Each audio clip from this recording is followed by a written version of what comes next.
Have you ever looked up at a massive warehouse roof or maybe driven across a really long bridge and just kind of trusted it? Yeah, we all do it every single day. But behind that trust, there's this whole world of invisible engineering. It's this incredibly careful process that makes sure these huge structures don't just stand up, they stand strong. So let's dive right into that hidden world. So this is the big puzzle, right? The one engineers always trying to solve. How does something that enormous, we're talking the length of a basketball court, just hang there, defying gravity like it's no big deal? I mean, it seems almost impossible, doesn't it? But the solution? Well, it's both incredibly smart and honestly pretty elegant. And the answer isn't just, throw more steel at it. Nope, it's all about using the right design. And then, and this is the cool part, testing that design to its absolute limits inside a computer, a virtual world, long before a single piece of metal is even cut. So that's exactly what we're going to do. We're going to follow that whole process, from the initial problem to the final, super safe solution. All right, here's the plan. First, we'll look at the challenge. Then, we'll build a digital blueprint of the structure. After that, we'll see how it handles the forces of nature, run it through a virtual stress test, check out the results, and finally, wrap it all up by talking about how this makes our world a whole lot safer. Okay, so our mission starts right here. Picture this. We need to design a roof truss for a massive industrial warehouse. The goal? To span a huge 30-meter gap. And the real challenge is doing it efficiently, without wasting tons of material, while also making absolutely sure it can handle anything and everything that gets thrown at it. Now, right away, engineers have a big choice to make.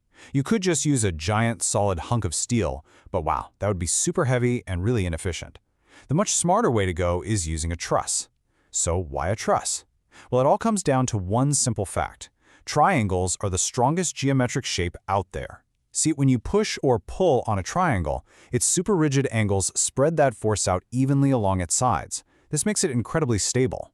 It's a perfect example of how smart geometry lets you do way more with way less. So how do you even start building this thing? Well, you do it virtually. That's the key.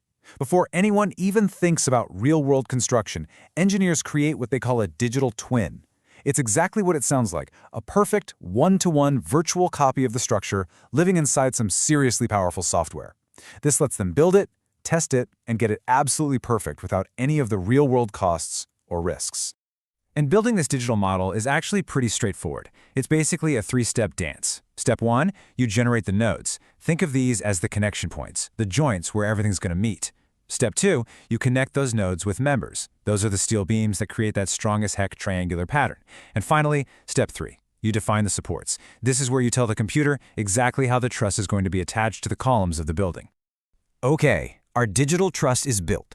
Now it's time to introduce its enemies. Because, let's be real, a structure doesn't just sit there in a perfect little vacuum. No, it has to constantly fight against all these powerful forces, or what engineers call loads.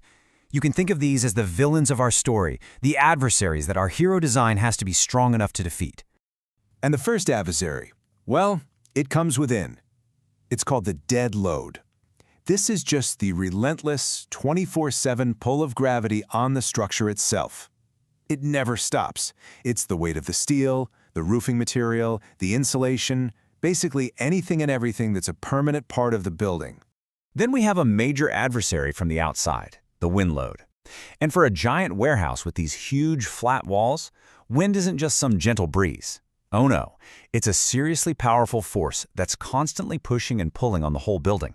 So the analysis has to be ready for the absolute worst-case scenario, the strongest winds that region could ever possibly see.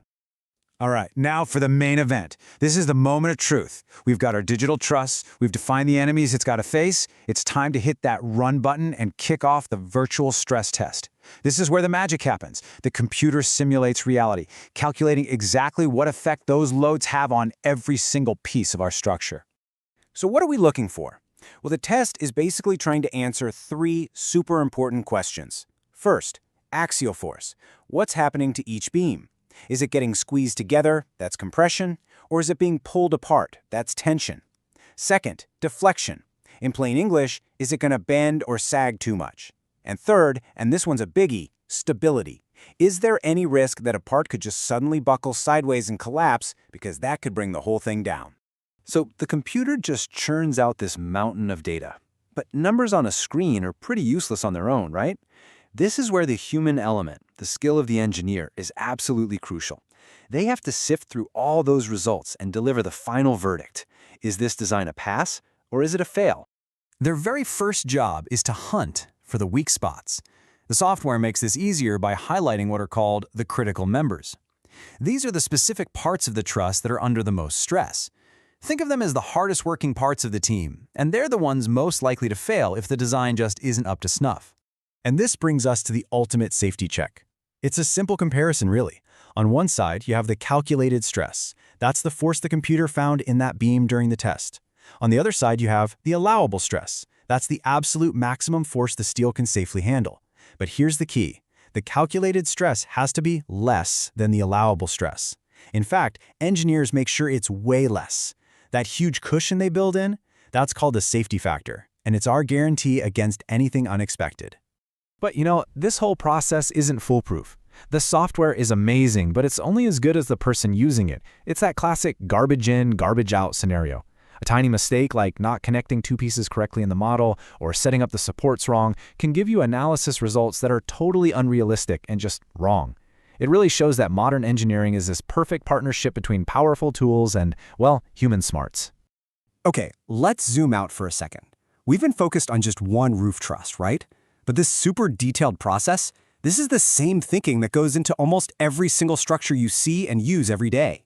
And when you understand that, you really start to see why this kind of engineering is so incredibly important for our safety. I mean, the source material puts it perfectly. It says the whole point of structural analysis is to, and I quote, prevent potential disasters. This is not just some boring academic exercise. This is the invisible science that literally stands between a safe, secure building and a total catastrophe. And the benefits of doing this? They're huge. First and foremost, it ensures public safety in our buildings, our bridges, everything. It's also what lets architects dream up those innovative and ambitious designs we all love. Plus, by optimizing how we use materials, it makes construction more efficient, more cost-effective, and more sustainable. When you get right down to it, this is the engineering that makes our modern world even possible. So here's a little challenge for you. The next time you walk into a big open building or drive over a bridge, just take a second, look around. Because now you know that what you're seeing isn't just a bunch of steel and concrete. It's a finely tuned, virtually tested system that's been designed to do its job quietly and perfectly. So my question for you is, what unseen engineering marvels are you going to notice today?